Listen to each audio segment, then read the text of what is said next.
ലൂക്കായുടെ സുവിശേഷം 1-ാം അധ്യായം 46 മുതൽ 56 വരെയുള്ള തിരുവചനങ്ങൾ. ലൂക്കായുടെ സുവിശേഷം 1-ാം അധ്യായം 46 മുതൽ 56 വരെയുള്ള തിരുവചനങ്ങൾ. മറിയത്തിന്റെ സ്തോത്രഗീതം. മറിയം പറഞ്ഞു, എൻ്റെ ആത്മാവ് കർത്താവിനെ മഹത്വപ്പെടുത്തുന്നു.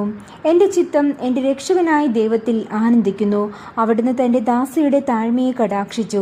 ഇപ്പോൾ മുതൽ സകല തലമുറകളും എന്നെ ഭാഗ്യവതി എന്ന് പ്രകീർത്തിക്കും. ശക്തനായവൻ എനിക്ക് വലിയ കാര്യങ്ങൾ ചെയ്തിരിക്കുന്നു. അവിടുത്തെ നാമം പരിശുദ്ധമാണ്. അവിടുത്തെ ഭക്തരുടെ മേൽ തലമുറകൾ തോറും അവിടുന്ന് കരുണ വർഷിക്കും. അവിടുന്ന് തൻ്റെ ഭുജം കൊണ്ട് ശക്തി പ്രകടിപ്പിച്ചു. ഹൃദയവിചാരത്തിൽ അഹങ്കരിക്കുന്നവരെ ചിതറിച്ചു. ശക്തന്മാരെ സിംഹാസനത്തിൽ നിന്ന് മറച്ചിട്ടു. എളിയവരെ ഉയർത്തി. വിശക്കുന്നവരെ വിശിഷ്ട വിഭവങ്ങൾ കൊണ്ട് സംതൃപ്തരാക്കി. സമ്പന്നരെ വെറും കൈയോടെ പറഞ്ഞയച്ചു. തൻ്റെ കാരുണ്യം അനുസ്മരിച്ചുകൊണ്ട് അവിടുന്ന് തൻ്റെ ദാസനായ ഇസ്രയേലിനെ സഹായിച്ചു.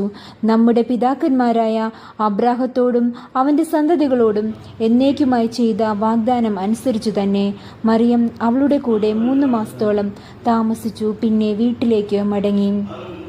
വിശുദ്ധ കന്യാമറിയം എലിസബത്തിന്റെ വീട്ടിൽ വന്ന് 3 മാസക്കാലം ശുശ്രൂഷ ചെയ്തതിനു ശേഷം തൻ്റെ വീട്ടിലേക്ക് പോയി.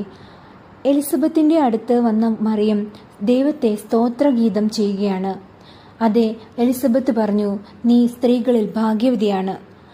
അത് തന്നെ മറിയം ഏറ്റുപറയുകയാണ്. ഇത്രത്തോളം ഭാഗ്യം ചെയ്യുവാനായിട്ട് ദൈവം തന്നെ കടാക്ഷിച്ചിരിക്കുന്നതിനോർത്ത് നന്ദിയോടെ ദൈവത്തെ സ്തുതിക്കുകയാണ്. അതെ, ഇപ്പോഴും തലമുറകളായിട്ട് കന്യാമറിയത്തെ ജനങ്ങൾ ഇത് ഭാഗ്യവതിയെന്ന് ഇപ്പോഴും പ്രകീർത്തിച്ചുകൊണ്ടിരിക്കുകയാണ്. അതെ, നമ്മുടെ ദൈവം നമ്മെ മറക്കാത്തവനല്ല. അബ്രാഹാമിൻ്റെയും ഇസഹാക്കിൻ്റെയും നമ്മുടെ പിതാക്കന്മാരുടെയും ദൈവമായ കർത്താവ് നമ്മളെ കരുതുന്നവനാണ്. നമ്മുടെ ആവശ്യങ്ങളറിഞ്ഞ് നമുക്ക് വേണ്ടി ചെയ്യുന്നവനാണ്.